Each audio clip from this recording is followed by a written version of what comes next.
Okay, Melody, great to Good, see you again. good We had morning. a How bit are of you? good, my friend. Uh, this housing crash is a silent one. It- yes. I mean, people don't talk about it. Yes. Neighborhood I live in, I don't see any panic, any for sale signs. Uh, what's going to change to turn it from a silent crash to what crashes normally sound like, loud and messy? Yeah, it's going to take awareness, Dale. And we just have NAR refusing to kind of capitulate and Realtor.com doing tricks. I mean, you've got to kind of understand the cartel that runs this thing, the Okay. largest lobbying firm by spend in DC. And I'll just a quick anecdote. I noticed 6 months ago. So Realtor.com is who supplies Fred with a lot of the information that Fred puts on its website, and they do median listing price. Well, what did they do back in the spring?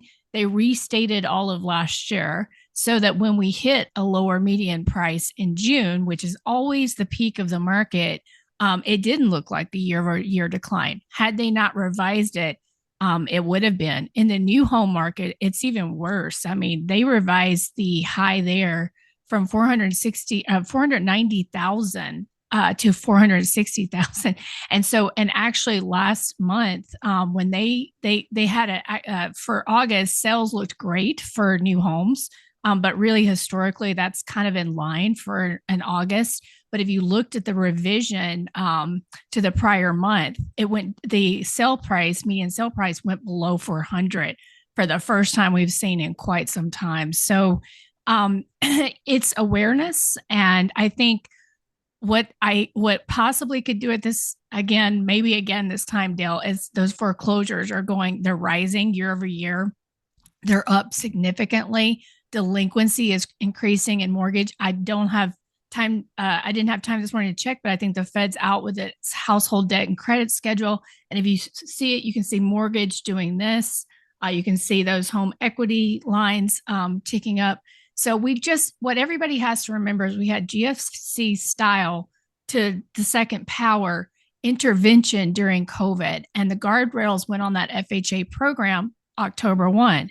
But because of how long this all takes, because of all those regulations that got put on at both the federal and state levels, it just takes a very long time. So by Q2 2026, due to these changes in FHA, we should have material foreclosures. But right now, Dale, every single market I track, I look at these every week and you see foreclosures in every single one. And so, as things like what happened on Friday, and you get, say, a drawdown in the crypto market in those more upscale neighborhoods, that's when you're going to start to see some for sale signs. And I was just recently in Dallas in the most coveted neighborhood in that city and saw three for sale signs in one block while they have 14,000 new homes listed for sale. So it's quiet.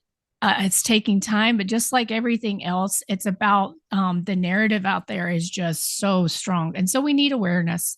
And I think if Okay. we get some contagion from what just happened in the auto sector with Tricolor First Yeah, I was Brands, going to ask you yeah, about that. They package those loans yes, too, but yes.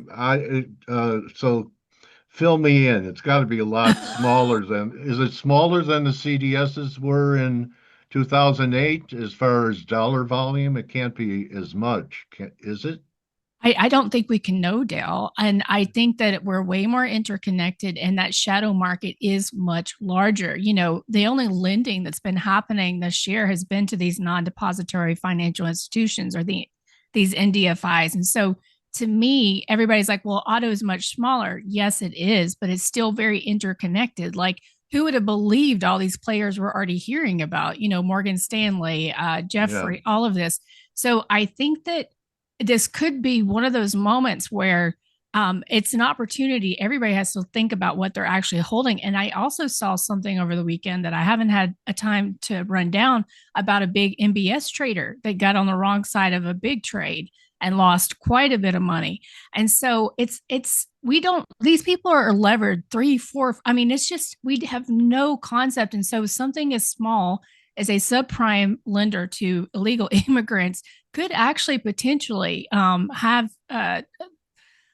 I mean, we could see the contagion, and we could see this create sort of a rethinking of all risk, and Yeah. which could, cause issues in other bond markets, et cetera, and across the system. So I think this is a bigger deal than what people are saying. But, you get a drawdown again, like in crypto, like you guys were just talking about. That's a lot of players that got completely wiped out that'll be selling their homes. Yeah, well, it's trying to bounce back today, but a lot of people they just blew them out. Yep. To me, before the break, Melody, I was talking about that there was the credit spreads were widening because of those defaults. And last year, everyone wanted junk bonds, but the real culprit is what's happening in credit with HYG. I'm looking for it now, but the treasuries and junk look like two separate markets. We finally had a flight to quality. So this could be if they're worried about credit, then we should also be worried about a growth scare as well, right? Yeah. That isn't going to help.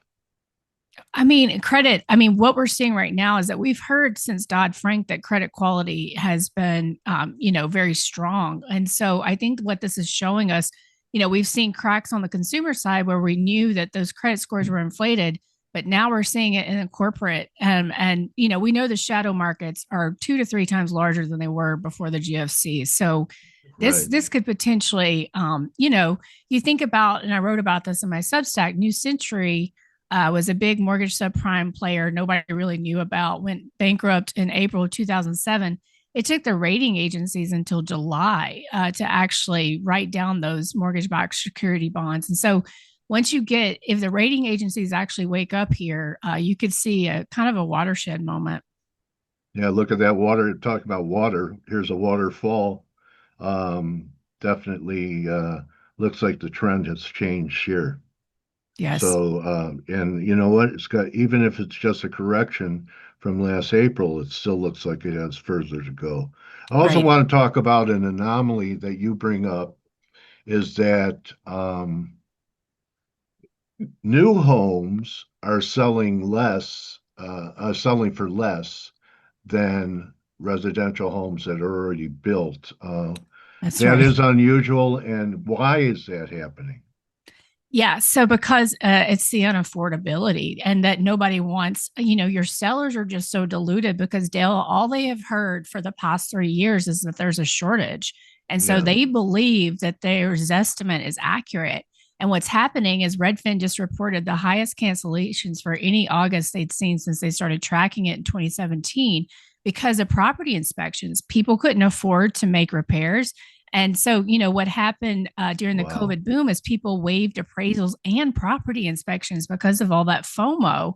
And they Yeah, don't realize that they've got structural issues in the home, but they're just holding on. When someone I talked to down in Florida said they're rage delisting, like when they don't get the price they want, they're just so angry and they delist. Well, there comes a time when, that runway just kind of runs out. And so I think that because of who's holding a majority of these homes, those who, the boomers who have, a little bit more room, it's just going to take longer. But in some of these markets, there's no question what's actually happening.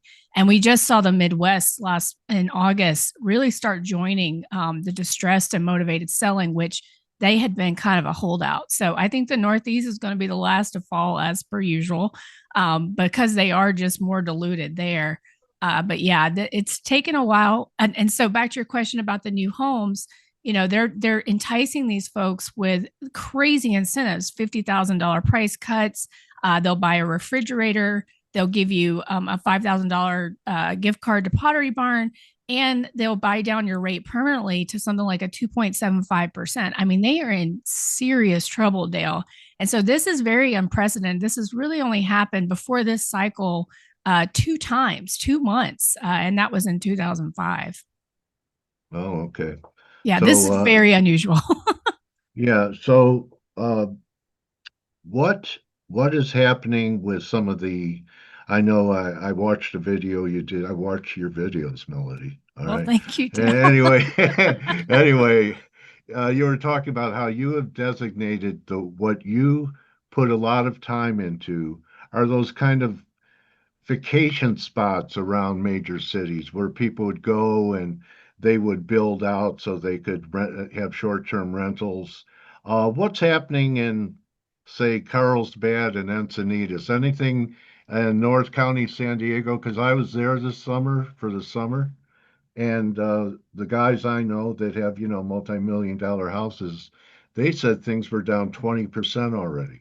Yeah, and this is the thing. There's so much private activity, Dale, that we don't get to see. And so a lot of in these markets, especially like in Carlsbad, Encinitas, what you have is a lot of private selling that's not even getting on the MLS. But Okay. yes, those areas are, and I mean, that is, I started tracking Carlsbad and Encinitas early on. But what we actually saw last month was kind of they're selling more homes than they did last year, and I do believe that that's kind of motivated. They're doing that because with Carlsbad, you've got a month over month price decline with sales up. And so that tells me that that's what I call motivated selling, but Yes. they've already been Okay. hit there and inventory is already up significantly year over year. And it just kind of continues to keep building, especially as these sales get canceled. Okay. How about Scottsdale? Yeah. Blake is So interested. I was thinking about Blake because somebody asked me to look into a property there where this is gonna while I'm getting those stats, there's it's in a bankruptcy. It's got $4.6 million of leverage and it's valued around 1.6 million. And there's Wow. so much fraud in the system. And Scottsdale is full of these private note investors who do a lot of shady lending to one another so they can turn around like they'll pretend buy a house from somebody at a big inflated price. They'll turn around and get a refinance on it and they'll kind of help that Yeah. person that did the pretend sale. But Scottsdale right now, sales are down slightly year over year, month over month, but prices are down per Redfin just for Scottsdale, down 6.35% year over year, and around 6.25 month over month. So Scottsdale is in for a world of hurt a lot because they're all real estate in Scottsdale. Yeah. And there's so much It's of a this real estate fraud. town. Yeah. Yeah, and there's so much of this fraud, Dale. Like I am seeing things I never even saw back during the GFC. And I managed default. I had all the problem children. We saw it, but you got to remember during COVID, there were delays at the county recording offices. So you could go get a mortgage at three places at once and your title report would look clear. And so we're hearing a lot from the servicers that they're having to tell investors they're not in first position. And so I think the fraud is worse than last time. Okay. So I also heard you talk about what a household making 80, $100,000 a year could comfortably afford, and that's your affordability issue. So, is this going to be what people could comfortably afford, a reversion to that mean, I, where people, is that what you're looking for? I believe it has to be, Dale, because the market, I mean, really, since the late 80s has been about speculation and not first time home buyers and you and me and things like that. And so I do believe this investment, everyone is sitting around, you can see it all over social media talking about it's just too much money to own a rental. I'm not cash flowing or even a short term rental, especially as tourism is down. So I think the housing market's going to become about regular people again once this speculation rinses out. And so, unless wages rise, Dale, home prices have to come back to match what the household median can afford.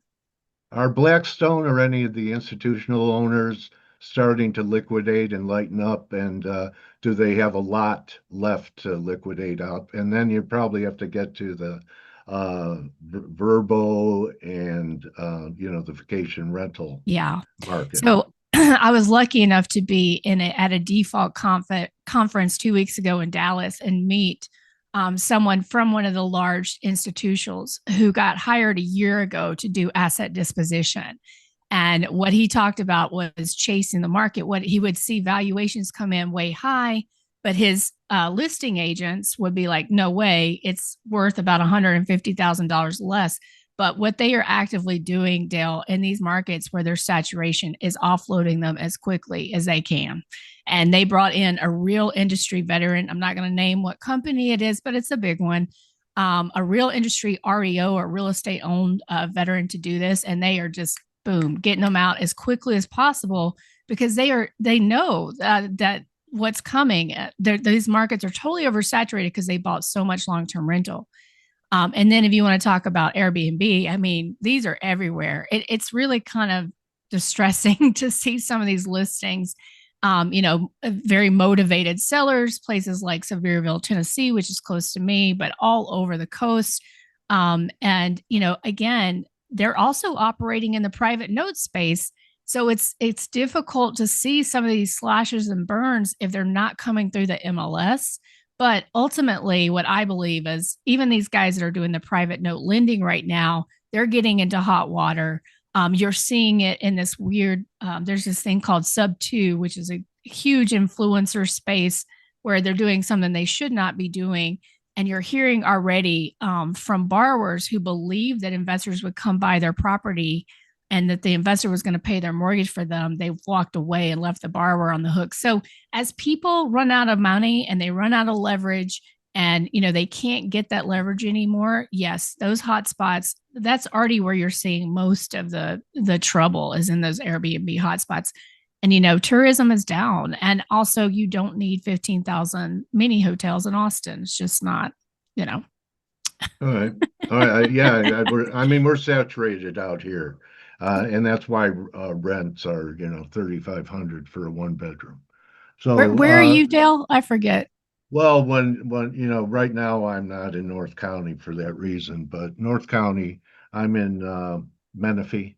I went inland for a bit. It's pretty senior. I don't see a lot of panic here at Yeah. all. They're all in it. They're 2.5, 3%, and have a lot of equity, and they're probably that's another thing I want to talk about is the demographics are a big deal Yes. for down the road as well, where boomers have multiple properties, That's right. probably more properties than children. Oh, absolutely. Yeah. They hold So, the majority of the properties. Go ahead. okay, so that could be also more pressure on the market as, I hate to say it, we're aging out. But look, that's father time.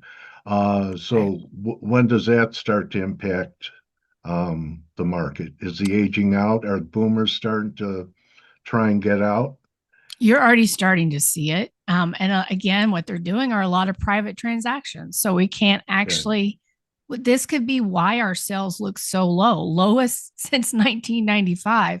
I think it's already happening. I think you're already seeing transfers of properties. I'm definitely assisting people who are in a situation where they inherited a home and either can't afford it or there's some sort of fraud on it. And so I think it started, Dale, but like all these things, it just takes time and it's hard Yeah. to size right now. But I think this is going to be the Northeast's biggest problem because their demographics are the worst. And a lot of these boomers own these investment properties, these rental properties, and in these areas, which are all of our big cities that really have low owner occupancy, they're going to get decimated. Okay. And rates probably won't matter.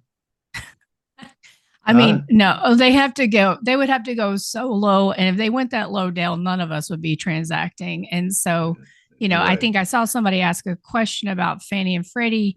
Yeah. What people are hoping is that they would be allowed to buy mortgage backed security and kind of take the place of what the The Fed did. Fed?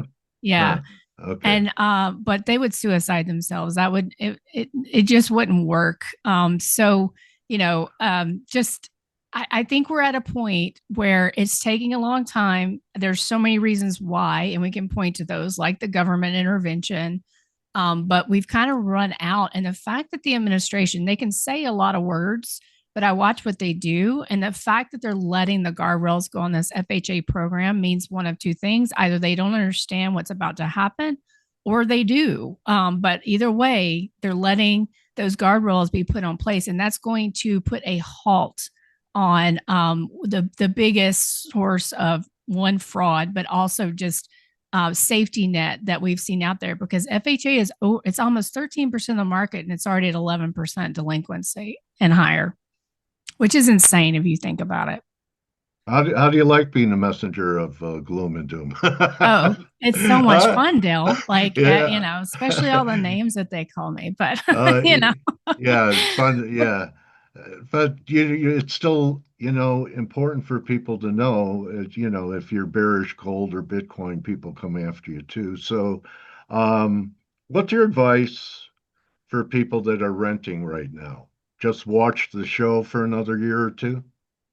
watch the show and renegotiate, because rental prices are actually coming down, and a lot of these places like Chicago, one of the reasons that they were going up is because you are getting from American Rescue Act a lot of money going toward immigrants would get $15,000 for rent to help with rental assistance in Chicago. And so rent, this is another reason everything looks so sticky, but these things are running out and you can't do that anymore. So if I'm renting, I would be watching and also renegotiating. Especially if I'm in a multifamily property, because they're giving away 3 months rent to most of their new tenants right now, so that they don't have to lower that headline rent. So we're at that. It's just we're at that transition point on everything, and so really I talk about the speed that we're going along this path, and with what happened on Friday, I think we've probably sped up just a little bit. We'll see how it goes Okay. here. But the end of this year is just there's a whole bunch of things happening that just are pretty scary, including reduction of SNAP benefits and things like that. So I think we're about to accelerate this timeline for what seems like just the Titanic trying to turn here. Yeah, well, the employment picture is not looking great. That's right. So that should probably be the nail in the coffin is, no one wanted to leave. They have a good mortgage rate.